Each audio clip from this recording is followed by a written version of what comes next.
کوئی مسجد میں آئے اور وضو کر کے نماز پڑھنا بھی چاہے تو فرمایا گیا کہ وہ خنزیر کے خون سے وضو کرتا ہے، وہ غلیظ جانور کے خون سے اپنے ہاتھ منہ دھوتا ہے۔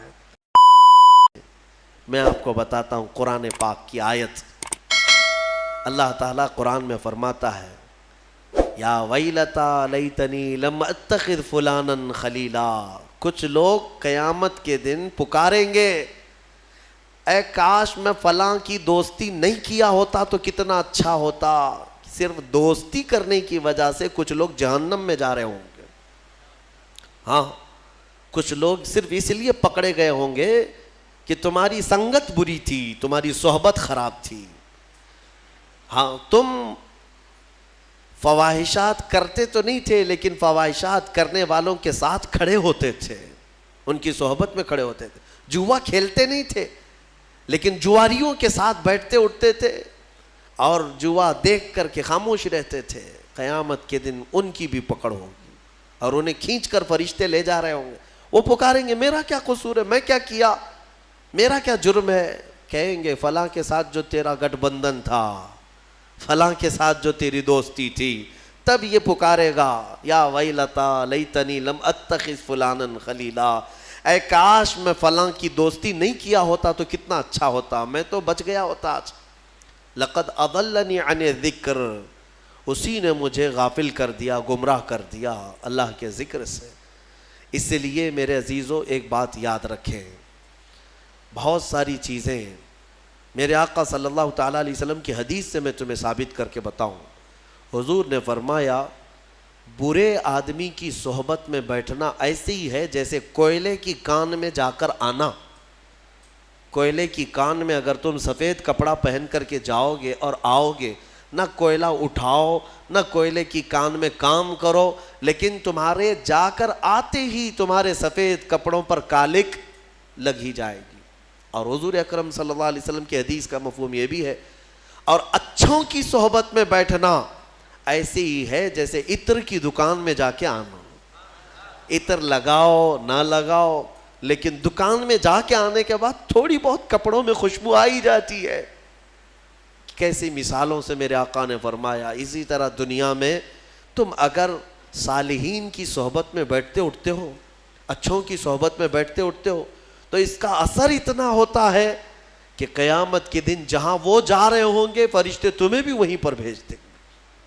ہاں، بزرگوں کی صحبت میں بیٹھنے والوں کو ہم نے دیکھا ہے۔ بعض روایات میں ہم نے یہ بھی پڑھا، سرکار غوث اعظم عبد القادر جیلانی رضی اللہ تعالیٰ عنہ کے ہاں کام کرنے والا جو دھوبی تھا، غوث پاک کے انتقال کے بعد بغداد کے بڑے بڑے علماء اگر کسی مسئلے میں پیچیدگی آتی تو اس دھوبی سے جا کر سوال کرتے، اس مسئلے کا حل آپ کو معلوم ہے؟ وہ جواب دے دیا کرتے۔ کیوں؟ میاں صحبت میں جو بیٹھتا تھا، روزانہ فقہی مسائل کو سننا، اس کی پیچیدگیوں کو سننا، سنتے سنتے صحبت کا اثر اتنا کہ وہ فقہ کی باریکیاں بھی لوگوں تک بیان کرنے لگ جائے۔ ایسے ہی ہم نے دیکھا ہے ڈاکٹروں کی صحبت میں رہتے رہتے کئی لوگوں کو دوائیوں کے نام یاد ہو جاتے ہیں، بیماریوں کی جڑ معلوم ہونے لگ جاتی ہے۔ تو صحبت ہی کا تو اثر ہے، پڑھا نہیں ہے، کچھ بھی نہیں ہے، صحبت میں رہنے والے کو اثر ہو ہی جاتا ہے۔ شیخ سعدی رحمۃ اللہ علیہ نے فرمایا ہے گلے خوشبوئے در حمام روزے رسید از دست محبوب بدستم۔ ایک دن ایک خوشبودار مٹی مجھے ہاتھ میں ملی، حمام میں خوشبودار مٹی تھی، تو میں مٹی کو سونگھا اور دیکھا کہ مٹی میں خوشبو کہاں سے آئی۔ تو شیخ سعدی فرماتے میں نے پوچھا اس سے، بدو گفتہ کہ مشکی یا عبیری کہ بوئے دل آویز تو مستم۔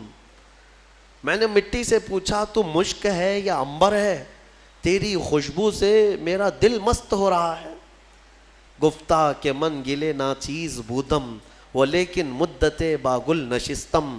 کہتی ہے مٹی نہیں، میں تو ایک ناچیز مٹی ہوں، میری کوئی حیثیت نہیں، میں مٹی ہی ہوں، نہ میں مشک ہوں نہ عنبر ہوں، لیکن ایک زمانے تک گلاب کے پھول کے ساتھ بیٹھی رہی، گلاب کے ساتھ میں بیٹھی رہی۔ جمال ہم نشیں در من اثر کر ورنہ من ہما خاکم کے ہستم. فارسی کا یہ شیخ سعدی رحمۃ اللہ علیہ نے گلستان میں فرمایا. وہ کہتی ہے مٹی کہ میرے قریب بیٹھنے والی صحبت کا یہ اثر ہے, یہ اس گلاب کا اثر ہے, ورنہ میں تو وہی مٹی ہوں جو میری مٹی کی حیثیت ہے. پتہ یہ چلا کہ مٹی بھی اگر پھول کے ساتھ رہے تو مٹی میں خوشبو آ جائے. تو اے میرے عزیزو, اپنی صحبت کو پاک رکھا کرو, اپنی صحبت کو پاک رکھا کرو. اور ہم نے دیکھا ہے کہ بہت سارے نوجوانوں کی جو لائن بگڑتی ہے, ان کا راستہ بھٹکتا ہے, تو یہ صحبت کا اثر ہے. یہ نشہ کہاں سے سیکھتے ہیں, یا عیاشیاں کون انہیں سکھاتا ہے, انہیں بے حیائیاں کون تعلیم دیتا ہے؟ آسمان سے تو نہیں اترتی ان کے دماغ میں. ان کی صحبت, یہ دوستی ایسے لوگوں سے کرتے ہیں جہاں پر دوستی یاری میں دوست ایسی چیزیں کانوں میں بھرنے لگ جاتے ہیں. اس کو بیچارے کو کچھ نہیں معلوم, یہ سادہ ہوتا ہے, لیکن باہر نکلتا ہے اور دوستوں سے نئی چیزیں سننے لگتا ہے. اور کچھ شیاطین ایسے ہیں جو دوست کی شکل میں آتے ہیں. شیطان دوستوں کی شکل میں آتا ہے, نئے پروڈکشن تمہارے سامنے لانچ کرتا ہے, بتاتا ہے اس نشے میں اتنا اثر ہے, یہ لیں گے تو ایسا ہے, وہ کریں گے تو آسمان میں اڑیں گے, ٹرائی کرنا ہے, اس کو ٹیسٹ کرنا ہے. یہ سب دوستوں کی باتوں پر ہی آگے جاتا ہے. اور ایک بات میں آپ کو بتاؤں, ان برے دوستوں کی صحبت کی وجہ سے نوجوان جو بدلتا ہے وہ کتنی تیز بدلتا ہے پتہ ہے؟ سب سے پہلا اثر اس کے اوپر جو ہوتا ہے وہ ماں باپ کا دشمن بنتا ہے.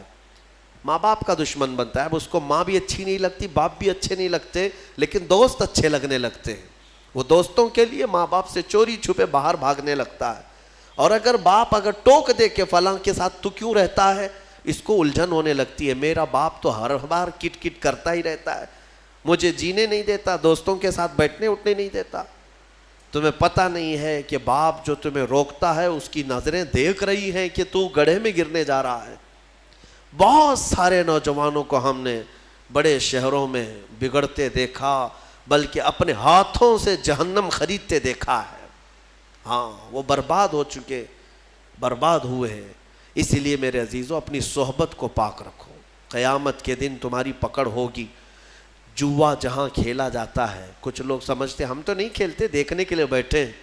پتہ ہے آپ کو, فرمایا کہ جہاں جوا کھیلا جاتا ہے وہاں سے اللہ تعالیٰ کی رحمت 40 دن کے لیے اٹھ جاتی ہے, ختم. اس جگہ پر رحمت نہیں آتی. ایک بار کوئی وہاں پر کرے اس زمین پر, تو جو وہاں پر بیٹھے ہوتے ہیں ان سب پر اللہ کا غضب ہوتا ہے. اور ایک روایت میں نے اس سے قبل بھی بتایا تھا کہ جوا کھیل کر, سود کھا کر کوئی مسجد میں آئے اور وضو کر کے نماز پڑھنا بھی چاہے تو فرمایا گیا کہ وہ خنزیر کے خون سے وضو کرتا ہے, وہ غلیظ جانور کے خون سے اپنے ہاتھ منہ دھوتا ہے. یہ نحوست ہے میرے عزیزو. مسلمانوں کو اس معاشرے سے, ایسے معاشرے سے پاک رہنا چاہیے. رسول کریم صلی اللہ تعالیٰ علیہ وسلم کا وہ معاشرہ نہیں جس میں قمار ہو, جوا ہو, نشہ ہو, نہیں. بلکہ آج تو ایسے حالات تم نے بنا رکھے کہ کوئی اگر اجنبی نشہ پوچھے کہ کہاں ملتا ہے تو لوگ تمہارے محلے کا ایڈریس دے دیتے ہیں. مسلمانوں کے محلے میں مل جائے گا. اس کے ڈیلر بھی وہی ہیں, یوزر بھی وہی ہیں, اور ایک جگہ سے دوسری جگہ سپلائر بھی وہی ہیں. کیوں تم نے یہ چیزیں اپنا لی ہیں؟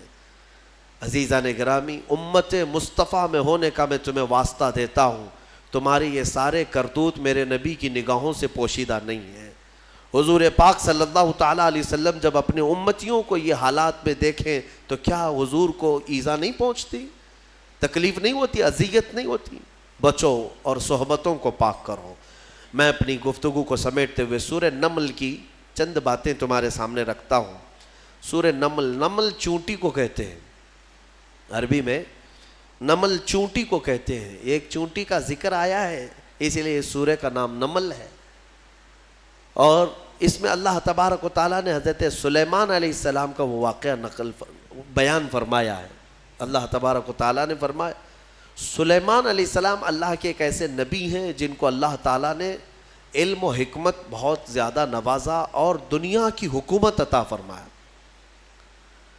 بہت بڑی حکومت سلیمان علیہ السلام کے ہاتھ میں تھی. اتنا ہی نہیں، ہواؤں کو سلیمان علیہ السلام کے تابع کیا گیا تھا. وہ جس طرف چاہتے تھے ہوائیں اس طرف اڑتی. سارے پرندوں کی بولیاں ان کو سکھائی گئیں، جانوروں کی، جنات کی، ہر ایک کی بولی آپ کو سکھائی گئی اور ان پر حکومت بھی آپ کو دی گئی. جب سلیمان علیہ السلام کا دربار لگتا تو وہ جس کو کہتے حاضر ہونے کے لیے اسے حاضر ہونا پڑتا، چاہے چونٹی بھی کیوں نہ ہو. پرندوں میں، جانوروں میں کبھی جھگڑا ہوتا تو فیصلے کے لیے سلیمان علیہ السلام کے پاس آتے.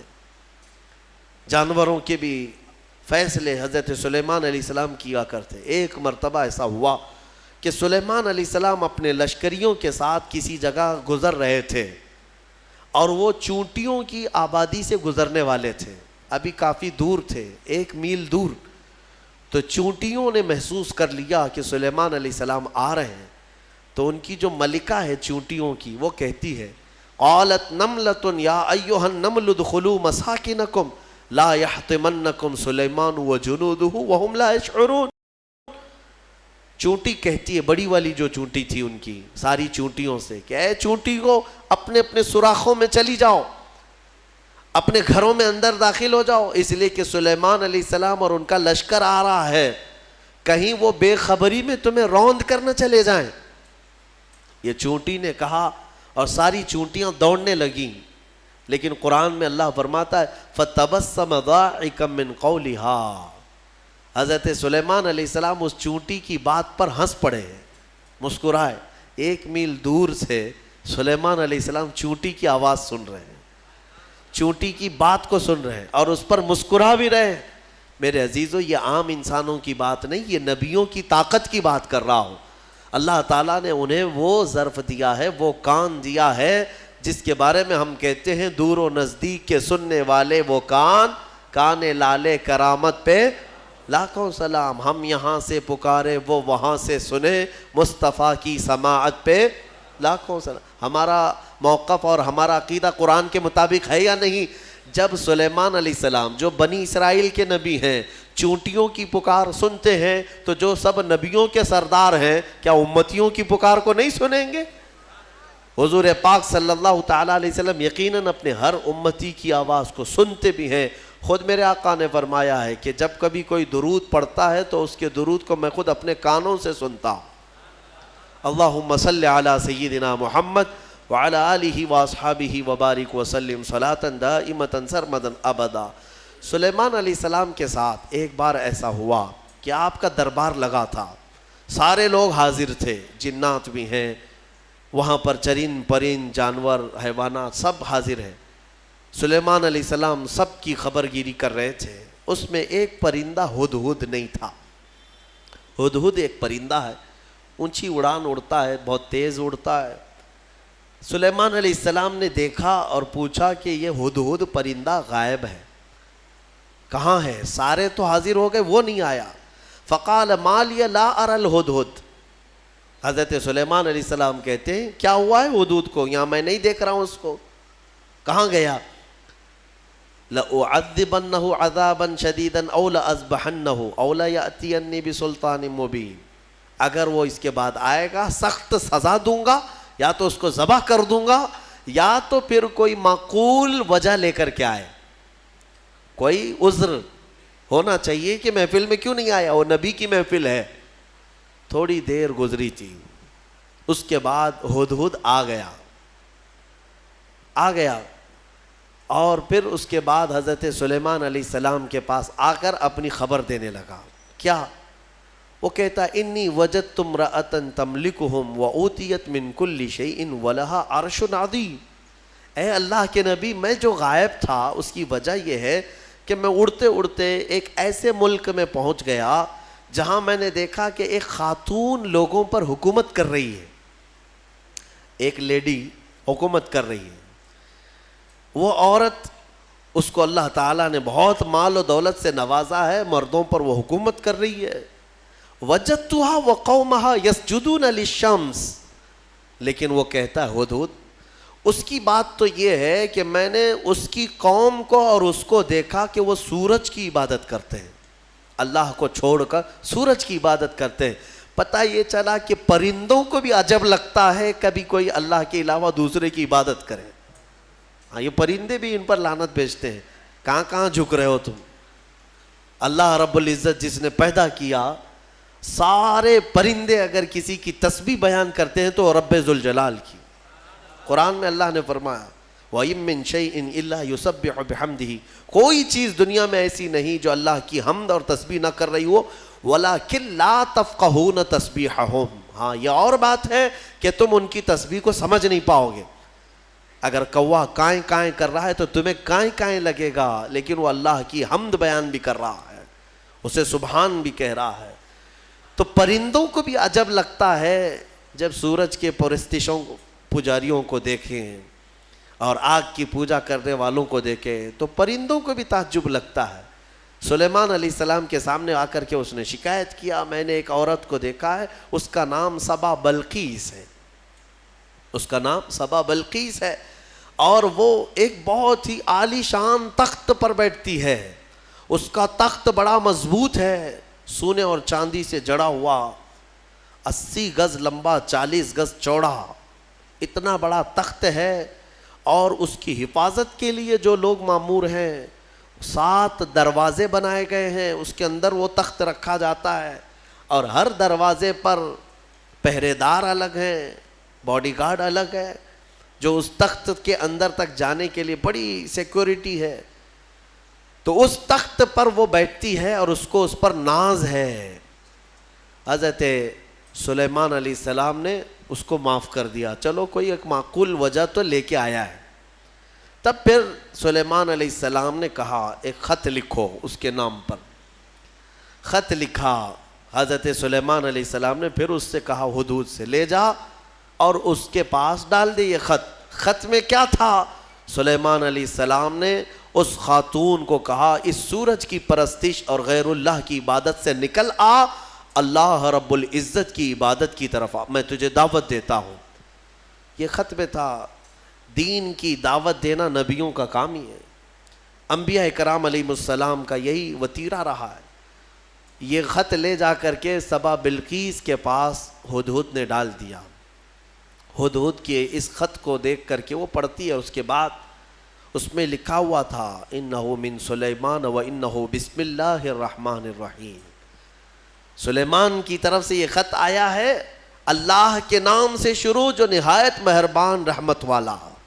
اور اس کے بعد جو میٹر تھا اللہ تعالی علیہ واتونی مسلمین, گھمنڈ مت کر, میرے پاس مسلمان ہو کر کے آ جا. سلیمان علیہ السلام نے دعوت دی. تب سبا بلقیس, اس کا اپنا ایک رعب تھا, اس کی فوج تھی, اس کی رعایا تھی, حکومت تھی. تو اس نے اپنی قوم کے بڑے بڑے اعزاء کو بلایا, جو شرفاء تھے ان کو بلایا اور مشورے کے لیے پوچھا کہ لوگوں دیکھو میرے پاس سلیمان علیہ السلام کی طرف سے خط آیا ہے اور وہ مجھے بلا رہے ہیں کہ تو یہ سورج کی پرستش چھوڑ اور میرے دین پر آ جا, اللہ وحدہ لا شریک کی عبادت کر. تم لوگ کیا مشورہ دیتے ہو؟ تو لوگوں نے یہ کہا, اس کے جو وہاں محل کے پہرے دار تھے یا وزراء تھے, انہوں نے کہا قالوا نحن اولو قوت و اولو بأس شدید, ہم لوگ بہت طاقتور لوگ ہیں اور بہت سخت ترین حملہ کرنے والے لوگ ہیں, باقی معاملہ تمہارے اوپر ہے اے سبا بلقیس, اگر تم حکم دو گی تو ہم حملہ کریں گے, لڑیں گے. تو سبا بلقیس عقل والی خاتون تھی, اس نے کہا قالت ان الملوک اذا دخلوا قریۃ افسدوها, میں دیکھتی ہوں کہ جب بھی کوئی بادشاہ کسی ملک میں حملہ کرتا ہے تو پورا تباہ و برباد کر دیتا ہے, شہر کے شہر بکھر جاتے ہیں. وجعلوا اعزت اہلها اذلۃ, بڑے بڑے عزت والے لوگ ذلیل ہو جاتے ہیں, گھر ٹوٹ گئے, دکانیں برباد ہو گئیں. تو سبا بلقیس کا یہ جملہ توجہ سے کہ جب بھی کسی شہر پر یا کسی بستی پر یا کسی ملک پر حملہ ہوتا ہے تو بچتا کیا ہے؟ کھنڈرات, سب تباہ و برباد ہو جاتا ہے. لڑائیاں دو بادشاہوں کی ہوتی ہیں لیکن پوری تباہی قوم کی ہوتی ہے. ابھی ہم دیکھ رہے ہیں مسلسل اخبار یوکرین کی پڑھتے ہوں گے یا سنتے ہوں گے یا دیکھتے ہوں گے آپ لوگ. بات دو لوگوں کی اور اس میں پوری کی پوری قوم پس جاتی ہے، پورے کے پورے شہر رشیا نے ہلاک کر دیے۔ آج ہی جا کر کے اٹھا کر کے اخبار دیکھ لینا یا نیوز دیکھ لینا، ایک ایک شہر کو رشیا نے جو جلایا ہے 90% شہر جل چکا ہے، 90% شہر جلا ہوا ہے۔ جو بچے ہوئے لوگ تھے وہ مارے گئے ہیں یا جل گئے ہیں، باضابطہ میزائل داغے گئے، وہاں کی سرکاری حکومتیں توڑ دی گئیں، تباہ کر دی گئیں، گاڑیاں جلی ہوئی راکھ کی ڈھیر بنی ہوئی ہیں، ایک پورا پورٹ قبضے میں لے لیا۔ یوکرین چھوٹا سا ایک ملک ہے، لیکن رشیا پورے کے پورے ٹینک اتار دے، میزائل داغ دے، شہر کے شہر کو جلا دے۔ مزے کی بات تو یہ ہے کہ آتنکوادی نہیں ہے، ہاں مزے کی بات تو یہی ہے کہ وہ ٹیررسٹ نہیں ہے، آتنکوادی نہیں ہے۔ آتنکوادی تو افغانستان والے ہیں، آتنکوادی تو ملک شام والے ہیں، یمن والے ہیں۔ دنیا کی اس دوہری پالیسی کو محسوس کرتے ہو کبھی؟ میڈیا والوں کی زبان سے سنا کہ رشیا آتنک پھیلایا ہوا ہے، دہشت پھیلایا ہوا ہے؟ ارے اس نے نہ جانے کتنوں کو ہلاک کر دیا ابھی 50 دن کے اندر، 50 دن کے اندر۔ بھوکے پیاسے لوگ ہیں وہاں پر آج، یہ ڈھکی چھپی بات نہیں، سب کی آنکھوں کے سامنے ہے، لیکن کوئی کہتا ہے اس پر؟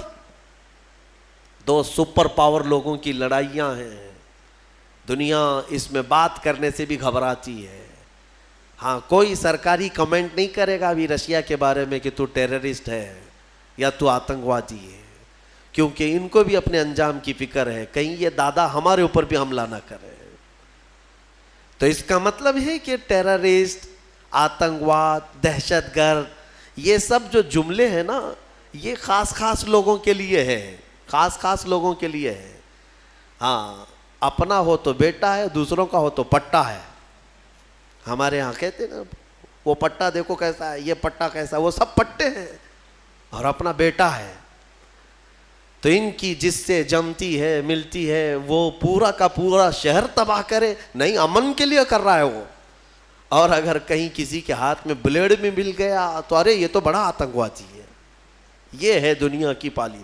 بہرحال میں جو بات عرض کر رہا تھا، سبا بلقیس کی بات صحیح ہے کہ اس نے کہا کہ جب بھی کبھی بادشاہ کسی شہر میں آتے ہیں تو سب تباہ کرتے ہیں، میں یہ کام کرتی ہوں کہ کچھ ہدیے، تحفے، مال سلیمان علیہ السلام کے ہاں بھیج دیتی ہوں، اگر وہ مال کے لیے ہی کر رہے ہیں تو یہ ہدیے لے کر کے چپ بیٹھ جائیں گے، خاموش ہو جائیں گے، ٹیکس لے لیں گے میرے سے، لڑائی نہیں کریں گے اور نہ ہی مجھے دین کی دعوت دیں گے۔ تو بہت سارے قیمتی تحفے دے کر کے بلقیس نے بھیجا سلیمان علیہ السلام کے پاس۔ وہ لوگ لے کر کے آئے، کہا ہماری ملکہ نے آپ کے حوالے کیا ہے۔ حضرت سلیمان علیہ السلام نے دیکھا، کہا ارجع الیہم، لے جاؤ اپنی ملکہ کے پاس یہ واپس، اس سے کئی گنا زیادہ اچھا مال میرے مولا نے مجھے دیا ہے۔ تمہاری ملکہ، تمہاری خاتون مجھے مال سے خریدنا چاہتی ہے، لے جاؤ، دین کی دعوت ہم نے مال کے لیے نہیں دی، یہ واپس لے جاؤ، اور اگر اس کا ارادہ نہیں ہے ہم ابھی آ رہے ہیں اپنا لشکر لے کر کے، ایسا لشکر لے کر کے آئیں گے کہ نہ پہلے کبھی تم نے سنا تھا نہ بعد میں کوئی سنیں گے۔ اور اس کے بعد جب ان لوگوں کو پلٹا دیا واپس، پھر سلیمان علیہ السلام نے اپنے ہی مجمع میں پوچھا کہ یہ تو گئے واپس، اپنی ملکہ کو کہیں گے تو وہ آئے گی ضرور، آئے گی ضرور، لیکن میں یہ چاہتا ہوں کہ سبا بلقیس کے آنے سے پہلے اس کا تخت یہاں لایا جائے۔ کوئی ہے مجمع میں؟ قرآن میں ہے، قال عفریت من الجن انا آتیک بہ قبل ان تقوم من مقامک۔ ایک سرکش جن کھڑا ہوا، جنات میں سے ایک جن کھڑا ہوا اور اس نے کہا اے اللہ کے نبی میں لے کر آؤں گا۔ کتنی دیر میں؟ کہا آپ کی مجلس ختم ہونے سے پہلے پہلے لے آؤں گا۔ سلیمان علیہ السلام فلسطین میں ہے اور سبا بلقیس غالباً یمن کے کسی علاقے میں، یہ تقریباً 1000 کلومیٹر سے زیادہ کا فاصلہ ہے، اور جن کہتا ہے کہ آپ کی مجلس ختم ہونے سے پہلے میں لاؤں گا۔ ہماری تفسیر کی مجلس چل رہی، کتنی دیر چلے گی؟ یا سلیمان علیہ السلام کی مجلس ہوگی، دن بھر چلے، آدھا دن، پاؤ دن، گھنٹہ۔ اس نے کہا تو سلیمان علیہ السلام نے کہا اس سے بھی جلدی مجھے چاہیے، اس سے بھی جلدی چاہیے۔ جن آپ یہی سمجھتے ہیں نا، جنات سب سے زیادہ طاقت والے ہیں، اور جنات کو حاصل کرنے کے لیے بیچارے کتنے کیا کیا عملیات میں لگے رہتے ہیں اور سر پھرے بن جاتے ہیں۔ ہاں موکل چاہیے، جنات چاہیے، کائے کو چاہیے؟ ارے ایک جنات قابو میں آئے گا تو ایک بینک پوری اٹھا کے لائے گا۔ ہاں دیکھا ہے کہیں کوئی ایکسس بینک لوٹ کر کے جنات لے گئے ہوں؟ کوئی بینک اٹھا کر کے خواہ مخواہ کی چیزوں پر کیوں پڑے رہتے ہو؟ یہ ان باباؤں کے چکر ہیں جنہوں نے تن آسانی تمہیں سکھائی ہے، تم کو اپنی طاقت معلوم نہیں۔ جنات دنیا میں اگر کسی سے ڈرتے ہیں تو ہم انسانوں سے ڈرتے ہیں، تمہیں پتہ ہی نہیں، انسانوں سے ڈرتے ہیں۔ اگر ڈر نہ ہوتا تو سب کو مار چکے ہوتے ہو ابھی۔ اللہ نے تمہارا رعب رکھا ہے جنات پر، وہ براہ راست ڈائریکٹ آ کر نقصان نہیں پہنچاتے۔ خیر اس کے بعد ہوا کیا؟ قال الذی عنده علم من الکتاب انا آتیک بہ قبل ان یرتد الیک طرفک۔ پھر سلیمان علیہ السلام کے امتیوں میں سے ایک انسان وہ کھڑے ہوئے جن کے پاس کتاب کا علم تھا۔ کون سی کتاب؟ زبور کا۔ زبور کے وہ حافظ تھے، نبی نہیں تھے۔ سلیمان علیہ السلام کی امت کے ایک ولی تھے آصف بن برخیا، وہ کھڑے ہوئے کہا اے اللہ کے نبی میں لے آتا ہوں۔ کہا کب تک لاؤ گے؟ کہا آپ کی پلک جھپکنے سے پہلے لاؤں گا، آپ کی پلک جھپکنے سے پہلے لاؤں گا۔ اتنا فاسٹ۔ اور قرآن کہتا ہے فَلَمَّا رَآهُ مُسْتَقِرًّا عِنْدَهُ۔ حضرت سلیمان علیہ السلام سے بھی بات ہو رہی تھی، پھر سلیمان علیہ السلام نے پلٹ کر کے دیکھا تو وہ تخت لا چکے تھے۔ ارے اتنی تیز، یہ کون سی طاقت ہے؟ انٹرنیٹ کا زمانہ، فیکس کا زمانہ، کوئی ایسی چیز ہے جو فوراً پارسل میں بھیج دی جائے؟ آج بھی اتنی فاسٹ سروس نہیں آئی۔ یہ 4000 سال پہلے اگر فاسٹ سروس آئی تھی تو تمہیں اندازہ ہونا چاہیے قرآن بتا رہا ہے اولیاء اکرام کی طاقت کتنی ہوتی ہے۔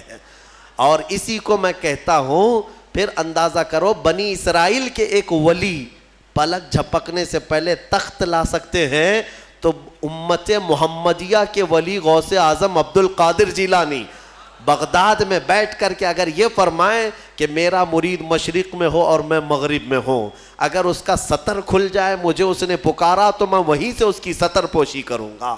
بالکل غوث پاک نے حق فرمایا، کیونکہ اولیاء کو اللہ نے وہ طاقت اور وہ تصرف عطا کیا ہے۔ بہرحال وہ تخت تو آ گیا۔ وہ پتہ نہیں کتنے دنوں کے بعد سبا بلقیس آئی، سلیمان علیہ السلام نے اس میں تھوڑے سے سوراخ کر دی، کچھ جگہ سے کھرچ دیا اور کہا اس کو تھوڑا سا ڈیمیج کر کے رکھو اور دیکھتے ہیں اس کو آنے دو وہ اپنے تخت کو پہچانتی ہے یا نہیں۔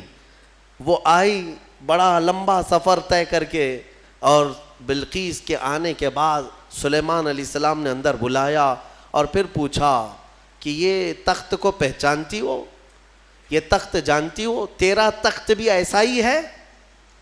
سبا بلقیس نے کہا میرا تخت ایسا نہیں، میرا یہی تخت ہے۔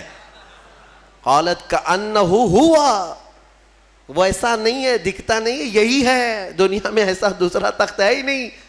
اور اس کے بعد سبا بلقیس نے فوراً کلمہ پڑھا اور سلیمان علیہ السلام کے دین میں داخل ہو گئی۔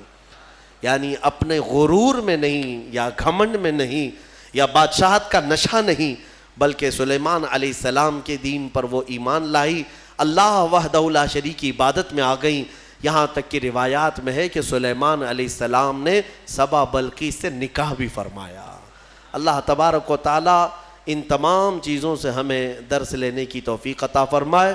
وقت کافی ہو چکا۔ یہ سورہ نمل کی آخری آیتیں تھیں جس میں اللہ تعالیٰ نے فرمایا کتاب کا علم رکھنے والے کو یہ طاقت دی گئی تھی، وہ بھی زبور کا علم تھا اس امتی کے پاس جو آصف بن برقیہ تھے۔